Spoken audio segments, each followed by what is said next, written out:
Hello. आज September 29, 2025 सोमबारको दिन यसरी घुम्दै आउँदाखेरि फेरि म यहाँ एकजना हाम्रो बङ्गाकोमा आइपुगेको छु। Karnabahadur Waling Rai, Akron Ohio USA मा। हाम्रो नेपालमा यसरी दशैंको जुन यो माहौलमा पीडादायी भएर जाँदै गर्दाखेरि पनि तपाईहरुले आफ्नो चाडलाई हल्का तरिकाले मान्दै हुनुहुन्छ होला है। र त्यसरी नै USA मा बसोबासो गर्दै आउने हाम्रो नेपालीहरूले पनि चाडहरू मान्नलाई तयार हुँदैछन्। र यहाँ हाम्रो दाइ हुनुहुन्छ कर्ण वालिङ राई,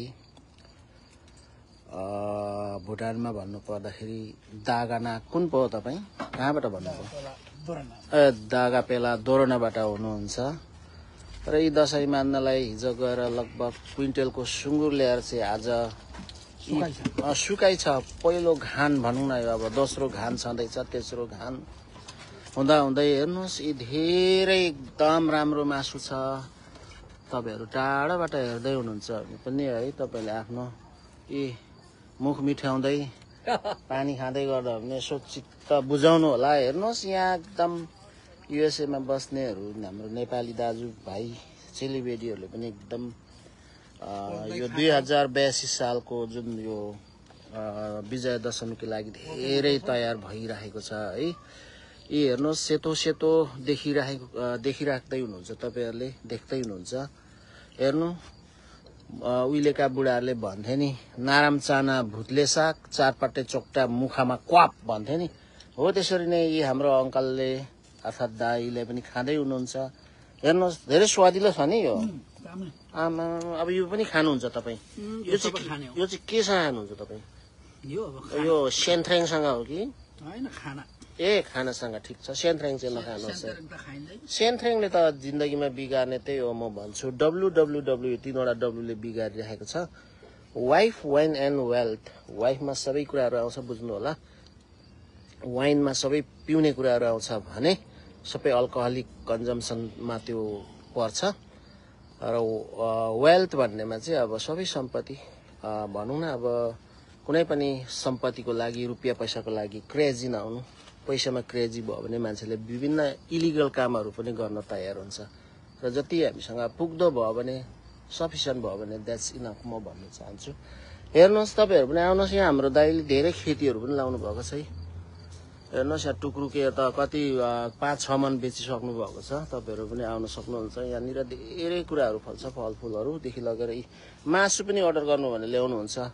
भैँसी, राँगा के खानुहुन्छ, सुँगुर, कुखुरा, बटाई, कालिज सबै उहाँले यहाँ ल्याउनुहुन्छ। यसरी नै सिकुटी बनाएर चाहिँ बेच्नुहुन्छ। हेर्नुहोस् है, यो तपाईहरु खानुहुन्छ। नाराम चाना भुतले साग अरे चारपट्टे चोक्टा मुखैमा क्वाप।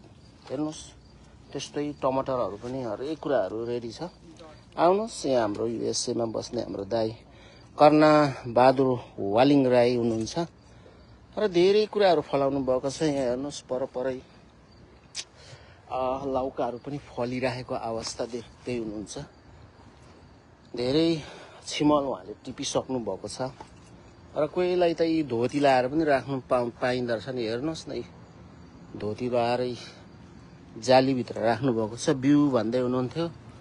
धेरै बिक्री भइसकेको छ। र यी तल झुन्डिरहेको अवस्था अब के गर्नु, त्यस्तै हो। यी टुक्रुकेहरू पनि कति फलेको रहेछ। 2-4 मन त बेचे भन्नुभयो हैन। यो 2082 सालको जुन विजय दशमीको लागि उहाँ तयार हुँदै हुनुहुन्छ है। तपाईहरुले पनि धेरै सम्झाउँदै उहाँले सिकुटी बनाउँदै हुनुहुन्छ। म पनि यो लौका लगेर, यो लौकाले ट्याकै उसिनेर मात्र एउटा लौका खाने हो अनि आज सुत्ने हो यार भन्दै उहाँले धेरै माछाहरू पनि ल्याउनुहुन्छ। यहाँ हेर्नुहोस् माछाको टाङ्गोहरू, यहाँ 6वटा टाङ्गोहरू रहेछ। अनि त्यहाँदेखि लगेर तपाईको यहाँ 2टा सिउरी राख्नु भएको छ। अनि अर्कोतिर पनि यहाँनिर हेर्नुहोस्। भर्खरै तपाई कुन ड्याममा गएर माछा ल्याउनु भएको?